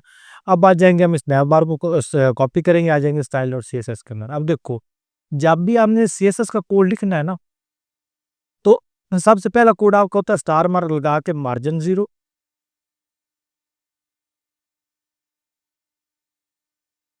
पैडिंग 0 और बॉक्स साइजिंग बॉर्डर बॉक्स। ये आपका कोड हर फाइल के अंदर होना चाहिए। उसके बाद लिस्ट स्टाइल नन। ठीक हो गया। ये इसके साथ डॉट आ रहे होंगे, डॉट भी हमारे पास खत्म हो जाएंगे। जब ये लगा लिया उसके बाद हम बॉडी टैग को सिलेक्ट कर लेंगे। बॉडी के ऊपर हमने सिर्फ फॉन्ट फैमिली अप्लाई करनी है, फॉन्ट फैमिली। और अभी मेरे पास कोई भी मौजूद है, मैं इस फर्स्ट वाले को ही लगा देता हूँ। आप जो आ जाए आप उसको लगा दो, बल्कि ये सही नहीं है। मैं रोबोटो या कोई और इस वाले को लगाते हैं। चलिए ये भी ठीक है। आप कोई भी लगा सकते हो जो आपको पसंद है। बाकी फॉन्ट फैमिली किस तरह से लगाते हैं वो मैंने आपको प्रीवियस समझा दिया है। उसके बाद हम इसको लगा देंगे कलर। देखिए फ़ॉन्ट कलर सबका क्या हो, तो मैं इसको थोड़ा-सा यहाँ पे कर लेता हूँ। पे इसको देता हूँ कलर। बाय डिफ़ॉल्ट फ़ॉन्ट का कलर मैं लिख दूँगा 333। ठीक हो गया। और उसके बाद मैं लग बैकग्राउंड कलर आप इसको कोई भी लगा सकते हैं, लेकिन मैं इसको लगा दूँगा S0 और S0। ये वाइट की तरह ही हमें नज़र आएगा, लेकिन ये वाइट नहीं होगा, हल्का-सा वाइट के शेड होगा। मतलब वाइट ही है लेकिन थोड़ा-सा कम वाइट। ठीक हो गया। हाफ वाइट जिसे हम बोल सकते हैं। उसके बाद डॉट नैव बार, हम क्लास को सिलेक्ट करेंगे जो हमने पहले वहाँ पे कॉपी की थी, उसको लगा देंगे डिस्प्ले फ्लेक्स। अब जैसे हम डिस्प्ले फ्लेक्स लगाते हैं ना, जिस भी एलिमेंट को लगाते हैं, जिस भी टैग को लगाते हैं, उसके अंदर में जो जितने भी एलिमेंट्स होते हैं ना, वो आपके लेफ्ट टू राइट मूव कर जाते हैं, ठीक हो गया। फिर हम इसके दरमियान स्पेस से स्पेस क्रिएट करनी है, जस्टिफाई कंटेंट स्पेस बिटवीन लगा दूंगा कि इनके दरमियान एक स्पेस प्रॉपर क्रिएट हो जाए। जब स्पेस प्रॉपर क्रिएट हो जाए तो इसका लाइन आइटम कर दो सेंटर, ताकि वर्टिकली हमारे पास सेंटर में रहे, ठीक हो गया। उसके बाद मैं इस पर लगा दूंगा यहाँ पे पैडिंग 0 और 10 पिक्सल, आप 10% कर दूंगा लेफ्ट राइट से, ताकि प्रॉपर थोड़ी थोड़ी साइडों पे स्पेसेस आ जाए। और पोजीशन इसको मैं कर दूंगा रिलेटिव, रिलेटिव कर दी। अब उसके बाद हम ये जो हेडर टैग है इसको सिलेक्ट कर लेंगे, इसी के ऊपर हम कर देते हैं यहाँ पे हेडर टैग को मैं लगा दूंगा सबसे पहले बैकग्राउंड, बैकग्राउंड इसको मैं लगा दूंगा लीनियर ग्रेडियंट, लीनियर ग्रेडियंट लिख दूंगा टू राइट, कि राइट की तरफ मूव करे। राइट की तरफ मूव करने के बाद इसके बाद जो हम कलर लगाएंगे वो हम लगा देंगे ब्लू का शेड। सबसे पहले जो शेड मैं यूज़ करूंगा वो 4E54CB, ये मेरे पास एक शेड हो गया ब्लू का। सेकंड जो मैं यूज़ करूंगा वो भी मेरे पास सेम यही वाला होगा, मतलब थोड़ा सा इससे लाइट होगा 8F, और ये वाला मैं लगाता हूँ, ये आई थिंक थोड़ा सा उससे कम है, लेकिन इसके साथ मैं लगा दूंगा यहाँ पे 8F और 94FP, ये बात। अब ये कलर का कोड आपको लिख के भी रखने पड़ सकते हैं, याद भी करने पड़ सकते हैं, ठीक हो गया। उसके बाद मैं लगा दूंगा इसको कलर, कलर इसको लगा दूंगा वाइट, फ़ॉन्ट कलर वाइट लगा दिया। और साथ में इसको लगा दूंगा पैडिंग टॉप बॉटम से 20 पिक्सल, लेफ्ट राइट से 0 पिक्सल, ताकि थोड़ी सी इनके दरमियान स्पेस क्रिएट हो जाए। अब नैव बार पे हमने सेलेक्ट कर लिया, उसके बाद हम लिख लेंगे लोगो को, डॉट लोगो, और लोगो को हम लगा देंगे फ़ॉन्ट साइज़, फ़ॉन्ट साइज़ को मैं लगा दूंगा यहाँ पे 1.8 REM। और उसके बाद मैं लगा दूंगा इसको फ़ॉन्ट वेट, इसको मैं लगा देता हूँ यहाँ पे 600, ठीक होगा प्रॉपर। इसका हमने फ़ॉन्ट वेट लगा दिया। उसके बाद जितने भी नैव के लिंक्स हैं, मतलब यूआरएल का टैग जो हमने यहाँ पे लगाया हुआ ये वाला नैव लिंक, इसको कॉपी करूँगा, कॉपी करने के बाद स्टाइल और सीएसएस के अंदर, और इसको हमने सेलेक्ट किया, यहाँ पे इसको सही से इसमें कॉपी नहीं हुआ। और ये आ गया नैव लिंक। अब सबसे पहले इसको मैं लगा दूंगा डिस्प्ले फ्लेक्स, ताकि मेरे पास एक लाइन के अंदर आ जाए सारे मैनुअल। फिर इसको मैं लगा दूंगा गैप, गैप इसको लगा दूंगा 20 पिक्सल का। और फिर इसके बाद मैं आ जाऊँगा डॉट नैव लिंक के, नैव लिंक के अंदर जितने मेरे पास एक ही टैग हैं उनको टारगेट किया, उनका कलर मैं कर दूंगा वाइट, और साथ में उनकी जो टेक्स्ट डेकोरेशन है वो भी हम कर देंगे नन यहाँ पे। अब कोई इनके अंदर मैं टेक्स्ट डेकोरेशन नहीं आ रही, अगर इसको मैं बड़ी स्क्रीन पे करूँ तो इस तरह से मेरे पास मेन्यू आ रहे हैं प्रॉपर एक वे के अंदर, एक साइड पे क्रिएटिव बार, दूसरी साइड पे हमारे पास मेन्यूज आ गया, ये हमारे पास इसकी अलाइनमेंट होगी। उसके बाद मैं क्या करता हूँ कि जो मेरे पास आ रहे हैं, हमने लगाया था ये हैमबर्गर वाला, ये वाला मेन्यू जिस टॉगल मेन्यू, इसको यहाँ पे आऊँगा और मैं यहाँ पे इसको सिलेक्ट करूँगा, लेकिन यहाँ पे ऊपर डॉट हैमबर्गर, फ़ॉन्ट साइज़ कम कर दूँ 2 REM, और कर्सर इसका मैं कर दूँगा यहाँ पे पॉइंटर, साथ में लगा दूँगा इसको कलर, कलर इसका मैं कर दूँगा यहाँ पे वाइट। सेव किया, ये मेरे पास मेन्यू बन गया। देखो इसको मैं क्लिक करता हूँ, चेक मेरे पास वो वाला हो जाता है। इसको लगाने के बाद मैं इसको लगा दूँगा डिस्प्ले नन, सेव किया तो ये मेरे पास डिस्प्ले नन हो गया, बस ये चेक बॉक्स लग गया। इसको भी हम यहाँ पे ख़त्म कर सकते हैं। मैं मेन्यू टॉगल को सिलेक्ट करूँगा, ये मेरे पास मेन्यू टॉगल है, इसको कॉपी किया, कॉपी करने के बाद स्टाइल और सीएसएस के अंदर, और यहाँ पे लिखूँगा मैं आईडी टॉगल मेन्यू। जैसे इसे कॉपी नहीं हुआ, मैं इसको दोबारा कॉपी कर लेता हूँ यहाँ पे, और इसको मैं कर दूँगा डिस्प्ले नन, ठीक हो गया। अब ये मेरे पास आ गया प्रॉपर एक नेविगेशन बार आ गई, जिस तरह से डेस्कटॉप के ऊपर होती है। अब हम क्या करेंगे, अब इसको मोबाइल के लिए स्टाइल करेंगे। अब मोबाइल पे स्टाइल करने के लिए मैं इसके ऊपर ये एक्सटेंशन लगा दूंगा, यहाँ से मैं प्रॉपर पता चलेगा कि मोबाइल के लिए सही से स्टाइल हो रही है कि नहीं हो रही। अब यहाँ पे नीचे आ जाएंगे। अब नीचे आने के बाद सबसे पहले मैं यहाँ पे लगाऊंगा एक मीडिया क्वेरी, मीडिया क्वेरी के लिए मैं यहाँ पे यूज़ करूँगा @media। और अब स्क्रीन इसके अंदर नहीं लिखेंगे, सिर्फ मैं लिख दूंगा इसको मैक्सिमम बिट दे दूंगा। थोड़ा सा मैं ऊपर स्पेस डाल देता हूँ यहाँ पे, मैक्सिमम बिट, मैक्सिमम बिट, और मैक्सिमम बिट इसमें लगा दूंगा 768 पिक्सल। मोबाइल का जो स्टैंडर्ड साइज है वो ये है यहाँ पे। उसके बाद मैं लगा दूंगा इसको डॉट नैव लिंक, और डॉट नैव लिंक को मैं लगा दूंगा पोजीशन एब्सोल्यूट, पोजीशन एब्सोल्यूट लगाने के बाद मैं कर दूंगा टॉप, इनका मैं कर दूंगा 60 पिक्सल, अब देखो साथ साथ आपने इसके चेंजेस देखते हैं ना, ये आपके पास यहाँ पे मेन्यूज आ रहे हैं, लेकिन कलर चूंकि इनका और है इस वजह से आपको सही से नज़र नहीं आ रहा है। फिर इनको लगा दूंगा लेफ्ट, लेफ्ट इसको मैं लगा देता हूँ 0, और बैकग्राउंड कलर मैं इसको लगा देता हूँ ये वाला ब्लू वाला। ठीक हो गया।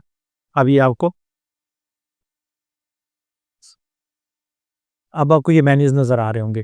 अब मैं क्या करता हूँ, इसको मैं लगा देता हूँ विड्थ, विड्थ इसको मैं लगा देता हूँ 100%, और साथ में इसको लगा देता हूँ मैं फ्लेक्स डायरेक्शन कॉलम, ताकि मेरे पास कॉलम के अंदर आ जाए।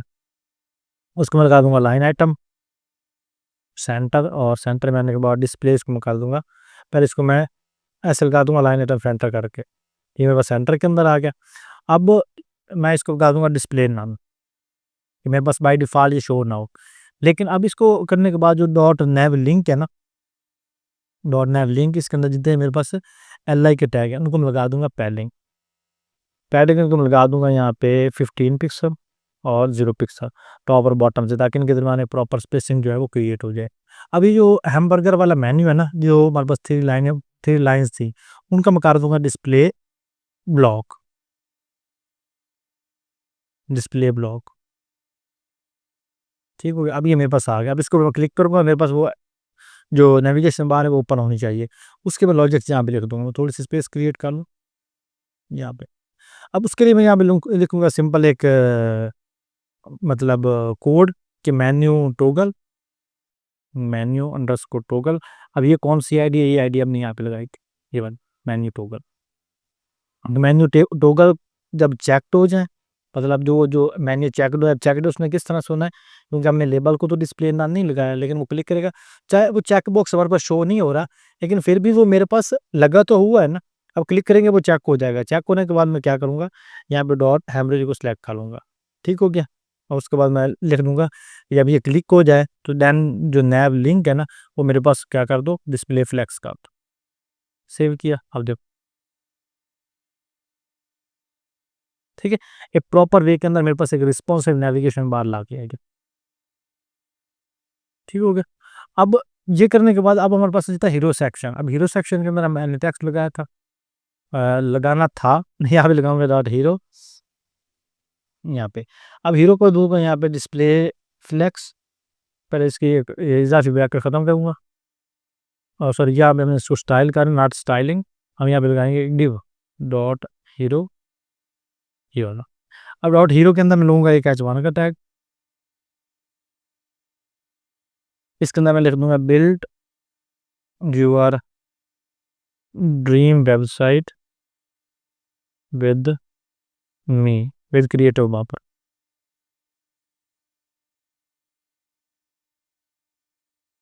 आप कुछ भी लिख सकते हो। उस पर पी का टैग लिया, पी के टैग के अंदर मैं दे दूंगा creative design and responsive layouts with expert. ठीक हो गया। अब ये लगाने के बाद मैं लिख दूंगा यहाँ बी का टैग, और ए टैग के अंदर लिख दूंगा गेट स्टार्टेड, और इसको मैं लगा दूंगा एक क्लास BTN। ठीक है, ये मेरे पास बटन लग जाएगा। अब ये मेरे पास सारा कंटेंट आ गया इस तरह से। अब क्या कहूँगा कि हीरो सेक्शन है, इसको मैं स्टाइल करूँगा, इसको मैं कॉपी कर रहा हूँ, कॉपी करके बाद जाता हूँ स्टाइल और CSS के अंदर। अब जहाँ मेरे पास सारा ये कोड लिख ख़त्म हो जाता है, उसके फ़ौरन बाद यहाँ लिखूँगा डॉट हीरो, हीरो लिखने के बाद मैं इसको लगा दूंगा टेक्स्ट लाइन सेट तक। ठीक हो गया। और उसके बाद मैं पैडिंग इसको लगा दूंगा, पैडिंग इसको लगा दूंगा 80 पिक्सल टॉप बॉटम से, लेफ्ट राइट से 20 पिक्सल। ठीक है, ताकि इनके दरमियान एक प्रॉपर स्पेसिंग आ जाए। वो आने के बाद मैं यहाँ पे हीरो को सेलेक्ट करूँगा डॉट हीरो, हीरो के अंदर जो H1 का टैग है उसको फॉन्ट साइज दो 2.5 REM, और मार्जिन बॉटम इसको लगा दो 20 पिक्सल। ठीक हो गया। वो लगाने के बाद मैं लगाऊंगा यहाँ पे पी के टैग को सेलेक्ट करूँगा डॉट हीरो, हीरो के अंदर जो पी का टैग है यहाँ पे उसका फॉन्ट साइज दो, फॉन्ट साइज इसको मैं लगा देता हूँ यहाँ पे 1.1 REM, और मार्जिन बॉटम 30 पिक्सल, ताकि इनके दरमियान भी प्रॉपर स्पेस आ जाए। और फिर उसके बाद डॉट BTN को सिलेक्ट किया, और बैकग्राउंड कलर उसका मैं कर दूँगा यहाँ पे वाइट, फ़ॉन्ट कलर इसका मैं कर देता हूँ यहाँ पे, मेरे पास एक कोड है 00BCD4 यहाँ पर, और साथ में इसको लगा देंगे pad length 10 pixel top bottom से, लेफ्ट राइट से 20 पिक्सल, ताकि थोड़ा सा चौड़ा बटन मेरे पास बन जाए। सेव किया, ये मेरे पास बटन आ गया। अब मैं चाहता हूँ जब इसके ऊपर मैं होवर करूँ तो इसका कलर चेंज हो जाए, तो सिंपल इसको कॉपी करूँगा, यहाँ पे इसके ऊपर मैं होवर इफेक्ट लगाऊंगा कि जब इसके ऊपर होवर किया जाए तो ये वाला कलर इसका बैकग्राउंड बन जाए, जो इसका कलर है। और जो इसका बैकग्राउंड कलर है वो इसका टेक्स्ट कलर बन जाए। देखो अब सॉरी, यहाँ पे होवर लगा हुआ था, नॉट एल। ठीक है, अब देखो बड़े खूबसूरत अंदाज से इसके ऊपर होवर इफेक्ट आ गया। अगर इसको मैं वैसे देखूँ डेस्कटॉप के ऊपर, तो ये डेस्कटॉप के ऊपर ये वाला स्टाइल आ गया और मोबाइल के ऊपर ये मेरे पास स्टाइल आ गया। अब बहुत ही सिंपल वे के अंदर हमने एक रिस्पॉन्सिव नेविगेशन बार भी बना ली, इसी के साथ हमने एक प्रॉपर हेडर सेक्शन जो है वो भी बना लिया। आई होप आपको इस 1 आवर CSS कोर्स के अंदर बहुत कुछ सीखने को मिला होगा। अगर आपको ये वीडियो अच्छी लगी, वीडियो को लाइक करें और नीचे कमेंट करके मुझे ज़रूर बताएं। इंशाल्लाह मिलते हैं अगली वीडियो में, तब तक के लिए अल्लाह हाफ़िज़।